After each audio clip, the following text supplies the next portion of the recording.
हम सब अक्सर भारतीय शेयर बाजार की ऊंचाइयों के बारे में बात करते हैं। सेंसेक्स यहां पहुंच गया, निफ्टी ने नया रिकॉर्ड बना दिया। लेकिन हर कहानी के दो पहलू होते हैं।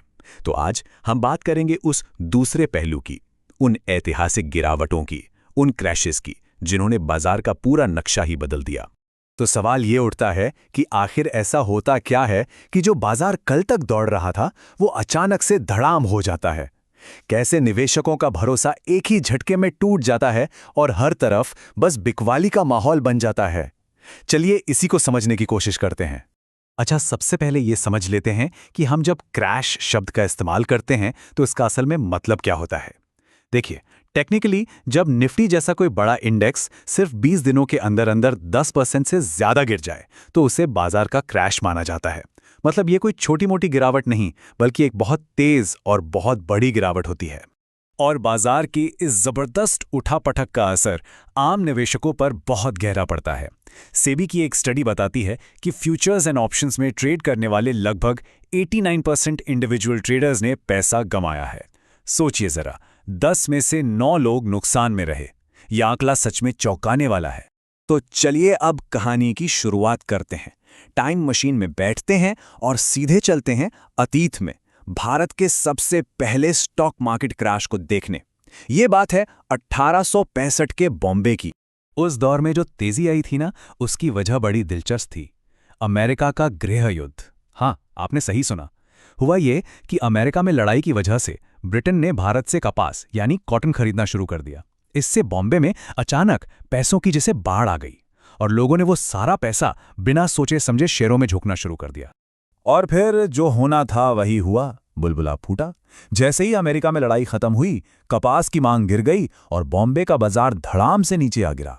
हालात इतने खराब थे कि बैक बे रिक्लेमेशन का जो शेयर 50,000 रुपए का था, वो गिरकर 2,000 से भी कम का रह गया।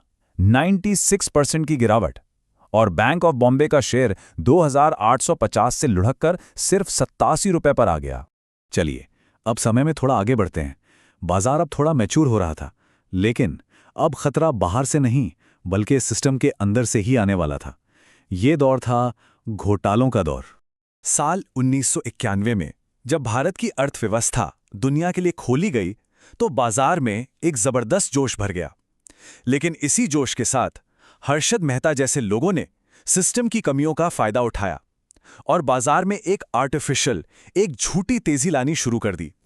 और जब इस घोटाले का पर्दाफाश हुआ तो बाजार में जैसे भूकंप आ गया। 28 अप्रैल 1992 वो तारीख जब बॉम्बे स्टॉक एक्सचेंज एक ही दिन में 12.77%, मतलब लगभग 13% नीचे गिर गया। ये बाजार के भरोसे पर एक बहुत बड़ा हमला था।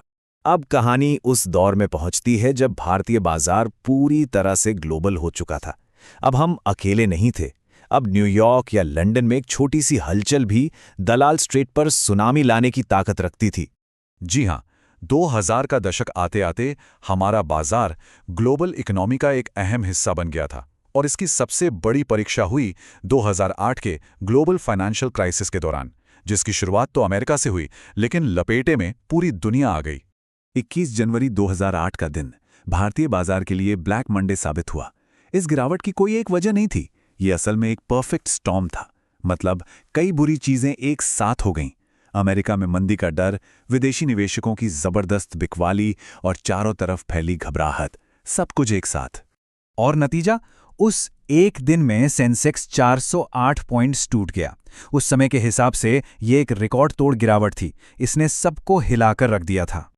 और अब आते हैं आज के दौर में, जहां बाजार की गिरने की वजह और भी ज्यादा कॉम्प्लेक्स और भी ज्यादा उलझी हुई हो गई हैं।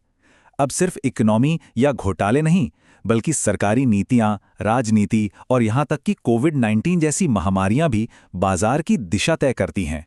2020 की गिरावट तो शायद हम में से ज्यादातर लोगों को याद होगी। सब कुछ कितनी तेजी से हुआ है ना। फरवरी में बजट के बाद से ही थोड़ी बेचैनी थी, फिर WHO ने इसे महामारी घोषित कर दिया और फिर 23 मार्च को देशव्यापी लॉकडाउन की घोषणा। बस बाजार के लिए यह फाइनल ट्रिगर था। जिस दिन देश में लॉकडाउन लगा, यानी 23 मार्च 2020, उस दिन सेंसेक्स एक ही दिन में 13.15% गिर गया। ये भारतीय शेयर बाजार के इतिहास की सबसे बड़ी एक दिनी गिरावटों में से एक थी। तो इन सारी घटनाओं को देखने और समझने के बाद एक बड़ा सवाल खड़ा होता है, क्या हम इस इतिहास से कुछ सीख सकते हैं? या क्या ये एक ऐसा चक्र है, एक ऐसा साइकिल है जिससे बचना नामुमकिन है? देखिए, एक बात तो साफ है, चाहे 1865 का कॉटन का बबल हो या 2020 का कोरोना वायरस, क्रैश के पीछे की वजह तो हमेशा बदल जाती हैं। लेकिन एक चीज है जो कभी नहीं बदलती, और वो है इंसान का मनोविज्ञान, डर और लालच का वो खेल जो सदियों से चला आ रहा है। तो अंत में ये सवाल हमारे सोचने के लिए है कि बाजार में आने वाली ये बड़ी गिरावटें, ये क्रैश, क्या सिस्टम में कोई गड़बड़ी है, कोई बग हैं जिन्हें ठीक किया जा सकता है, या फिर ये इस खेल का ही एक हिस्सा है, एक फीचर है जो बार बार लौटकर आता रहेगा?